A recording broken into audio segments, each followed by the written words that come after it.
Hey guys, we're learning about cutting and harvesting pumpkins today. Um, One of the biggest things you need to know about cutting pumpkins is that the stem is really important. Two factors. First of all, if it has a really long stem, people really like that. It looks prettier and so they sell better. But the second thing is the stem helps keep the pumpkin from going bad.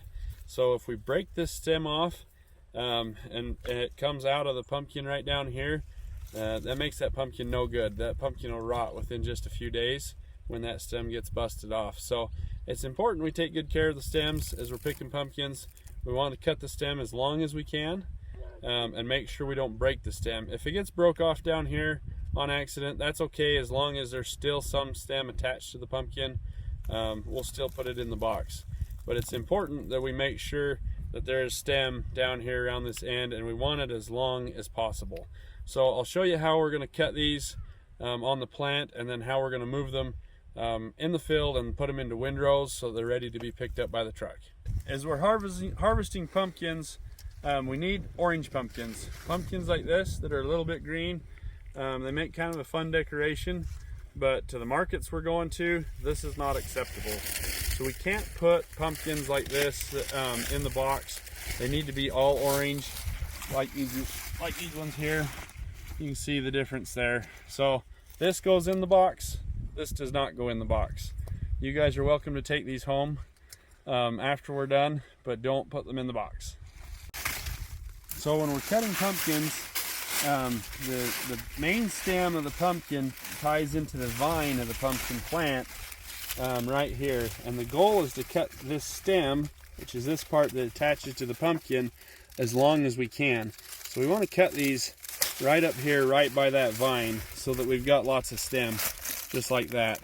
And if we cut them rather than try to tear them off the plant, we are less likely to break the stems, and they just look a little bit nicer and they sell a little bit better. So that's why we're going to use clippers, and we'll cut these rather than just kind of ripping them off the stem. We'll have clippers and gloves and stuff for you when you come. So as we're cutting the pumpkins, you want to be, the fastest and most efficient way is to be standing up and just kind of bend over, find the pumpkin and cut it.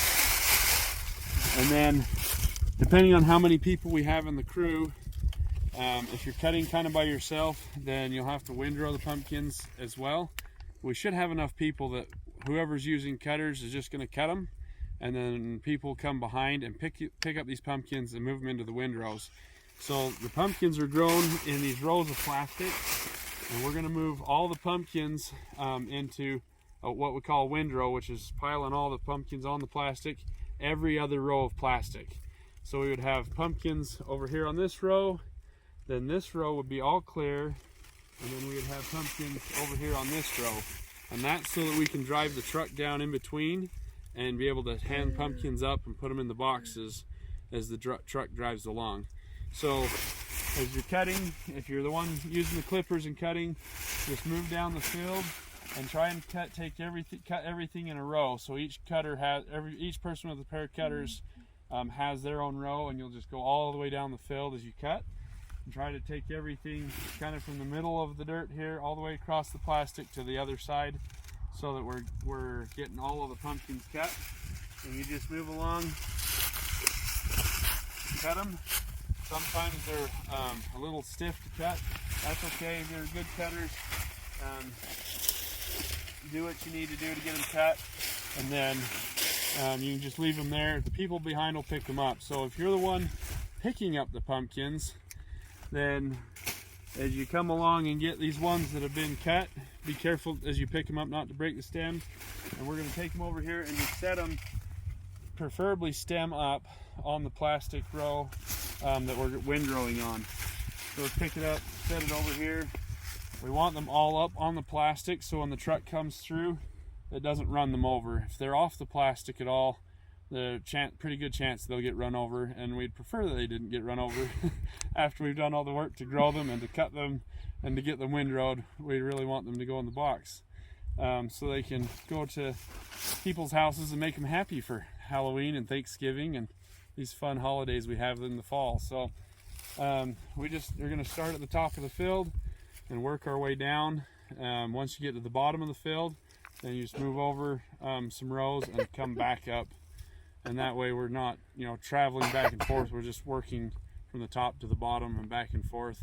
Makes it the most efficient. So once we got all the pumpkins cut and windrowed, then we'll have trucks come through and start picking up the pumpkins. The trucks are going to have big trailers on them, and we're going to have pallet boxes on the trailers. We'll have some people up on the trailer filling the boxes, some people down on the ground picking up the pumpkins out of the windrows and handing them up to the people or on the trailer. It's important as we're doing this that you just be very careful. Watch where the truck and the trailer are. Make sure you're not in the road so you don't get run over. The truck drivers are obviously going to be watching very closely. We move really slow as we're doing this, but it's really important that you're paying attention too, because there's going to be a lot of people here, a lot of things going on. So please be careful. You're way more important than any pumpkins or getting things done or anything like that. So be aware of what's around you and just be careful to make sure you don't get run over. So as the truck drives down these rows, we're going to have people picking up the pumpkins out of the windrow and handing them up to the people in the truck. Make sure we're not throwing them at each other. That can hurt quite a bit if you miss and get hit by a pumpkin, especially if you get hit by the stem. So hand them up to the people in the box that are on the trailer. The people up on the trailer are going to set them into the box.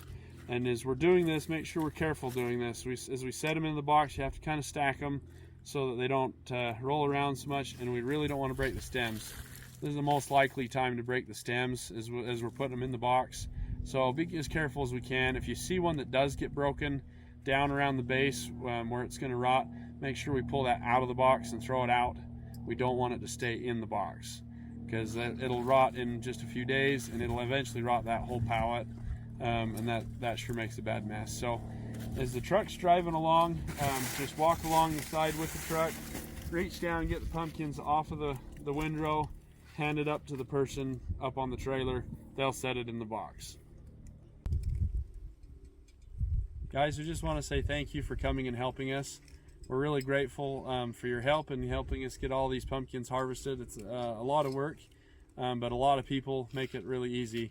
So we're really grateful that you're able to come and that we're able to help you with getting money for your stake youth activity this coming year. I'm just very grateful for you being willing to come out and help us. All right, some of you will be building the boxes that we're going to be putting the pumpkins in. When they start out, they come flat like this. There'll be stacks of them on pallets. We'll be pulling those off and opening them up. There's a bit of a science and an art to how you build these boxes. So they start out flat like this and typically pretty stiff. This one's been opened before, so it's not as stiff as they will be when they're new, but I'll show you nonetheless. So when you pull them off, you're going to get on the end of it like this, and you're going to push it open. It's going to be kind of stiff, so you're going to have to like push it apart. And then there's creases everywhere where there's one of these bends that you can see. There's already a pre-made crease. It's kind of stiff, but the box needs to bend in those points. And so the easiest way to do that is to take both hands and get on either side. One on the inside of the box, one on the outside. And you're going to push those creases so they fold. So we're going to get them all bent so that they bend where we need to. And then you're going to stay on the end of it like this, and we're going to bend all of these flaps out. These are going to come out. This is going to come out. And it's easiest if there's two of you. So it'll be one of you on each end doing this together. And when we're in the field, we'll show you, those of you that are building boxes, we'll walk you through it again, because it can be just a little bit tricky. But all these flaps get bent out. And then standing on the end of it again, you're going to bring these big flaps in and push them down like that, and push them out down while they're in the box, so that forms the shape of the box. So all the edges are going to be touching the sides of these flaps. You're going to push them out, and then these end flaps are going to go down, and they hook together just like that. So these little notches here are going to fit in the notches that are here in these big flaps. So like that. It's important that we fold these flaps out and then in. Otherwise, when you go to pick this box up and put it on the pallet, it's going to want to come undone, and you're going to have to do it all over again. But if you go out and then in, they'll stay together much better. So now that we've got it put together, it's going to go on this pallet. You're going to pick it up by these flaps right here, and use kind of use your knees to leverage it up, and then come to the pallet, flip it over on top of the pallet, and then you got to kind of square it up to the pallet so that it's not hanging off the edge. Because these will also, once these get filled with pumpkins, we're going to stack these 4 high. So there'll be pallets stacked up 4 high. That's quite a bit of weight on these bottom ones, whatever's on the bottom. So if it's sitting off the pallet a little bit, it doesn't stack well, and it won't hold the weight of the other pallets above it. So we need to make sure that it's square to the pallet. Sometimes they don't quite fit. If there's a little bit of an edge, that's okay. It doesn't have to be perfect, but it needs to be on the pallet. Once we get the box on the pallet and it's on there on all the edges, we're going to take this staple hammer and we're going to staple the box to the pallet. And we're just going to go through these flaps here, these corner flaps down into the pallet.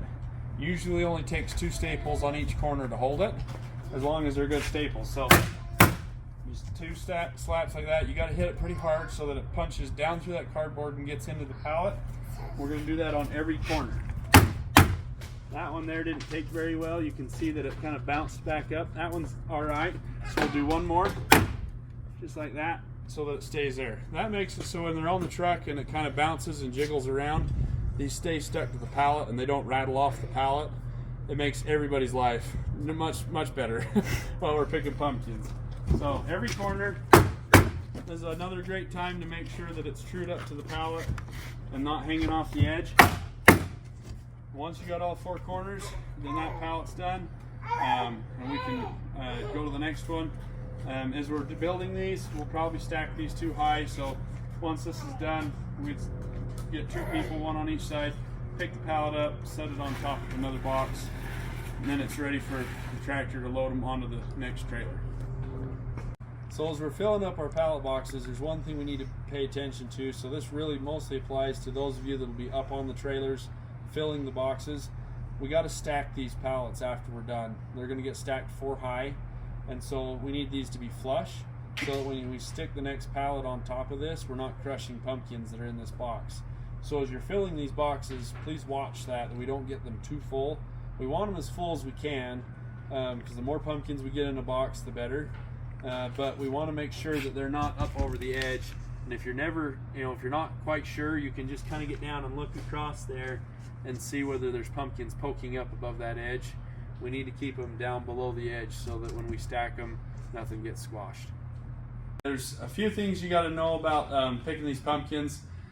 Most of these pumpkins are technically edible. These are sugar pie pumpkins, so they are pumpkins you could use to make a pumpkin pie. Most of our pumpkins get sold as decorations and they're not eaten, but the federal government requires us to follow some rules where they are technically edible. So we're going to talk about some of those rules quick. These apply to you as you're helping us harvest.